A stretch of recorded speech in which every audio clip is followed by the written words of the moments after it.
Hi friends, ഇന്നൊരു നിക്കാഹിന് പോവുകയാണേ. നേരം വൈകി ഞങ്ങൾ വീട്ടിൽ നിന്ന് ഇറങ്ങിയപ്പോൾ തന്നെ, അതുകൊണ്ട് ഞങ്ങളെ കൂടെ വരുന്നവരൊക്കെ നേരത്തെ തന്നെ അങ്ങോട്ട് പോയിട്ടോ. നിക്കാഹ് ഞാൻ ഇതുവരെ കാണാത്ത ഒരു ഓഡിറ്റോറിയത്തിൽ വെച്ചിട്ടായിരുന്നു, അതുകൊണ്ട് എനിക്ക് വയ്യും അറിയൂല. ആ സമയത്താണ് ഞാൻ കുറച്ച് നേരം ബ്ലോക്കിൽ കുടുങ്ങിയത്. ഇനിയിപ്പോൾ ആ ഓഡിറ്റോറിയം കണ്ടുപിടിച്ച് പോകണം. പക്ഷേ ഞാൻ വിചാരിച്ച പോലെ അത്ര തിരയേണ്ടിയൊന്നും വന്നില്ല. ഞാൻ വേഗം തന്നെ ഓഡിറ്റോറിയം കണ്ടുപിടിച്ച് അവിടെ എത്തിയിട്ടോ സമയത്തിന്.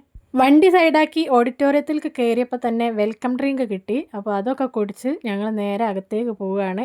ഇത് ഞങ്ങൾ പുരൻ്റെ അടുത്തുള്ള സുബൈദത്താത്തൻ്റെ മോൻ്റെ നിക്കാഹാണ് കേട്ടോ. പെണ്ണിൻ്റെ നാട്ടിൽ വെച്ചിട്ടാണ് നിക്കാഹിൻ്റെ പരിപാടിയൊക്കെ നടക്കുന്നത്. അതുകൊണ്ടാണ് ഈ ഓഡിറ്റോറിയം ഞാൻ ഇതുവരെ കാണാണ്ടായി പോയത്. അകത്തേക്ക് കയറിയപ്പോൾ തന്നെ ഫുഡ് കഴിക്കാൻ വേണ്ടിയിട്ട് പറഞ്ഞയച്ചിട്ടോ. ഞങ്ങൾ എന്നിട്ട് ഹാളിലേക്ക് പോയാൽ മതി എന്ന് പറഞ്ഞ്, അതുകൊണ്ട് ഞങ്ങൾ നേരെ ഫുഡ് കഴിക്കാൻ കയറി. ഞാൻ മന്തിയും മോളൂസ് പൊറാട്ടയാണ് വാങ്ങിയത്. ഈ മന്തിൻ്റെ കൂടെയുള്ള ഈ ചിക്കനൊക്കെ നല്ല ടേസ്റ്റ് ആയിരുന്നു കേട്ടോ. ഏതായാലും നല്ല അടിപൊളി ഫുഡായിരുന്നു, ഒന്നും പറയാനില്ല.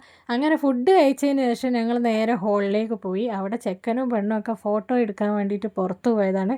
ചെക്കനും പെണ്ണും സ്റ്റേജിൽ ഇല്ലാത്തൊരു ഗ്യാപ്പിൽ ഫോട്ടോ എടുക്കുന്ന തിരക്കാണ് കേട്ടോ അവിടെ. ഞങ്ങൾ അതൊക്കെ നോക്കിയിരുന്ന്.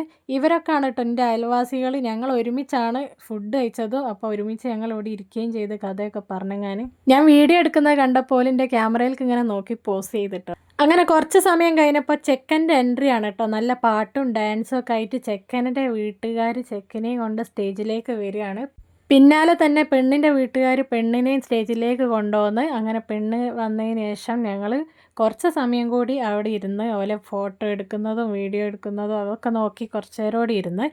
അങ്ങനെ ഞങ്ങൾ പോകാനുള്ള തിരക്കിലാണ്. അപ്പോൾ മഹർ ഇടുന്നതൊന്നും കാണാൻ വേണ്ടി നിന്നില്ല. ഞങ്ങൾ നേരെ വീട്ടിലേക്ക് പോകുക. ഒരുപാട് രാത്രിയായില്ലേ. എന്നാൽ ശരി.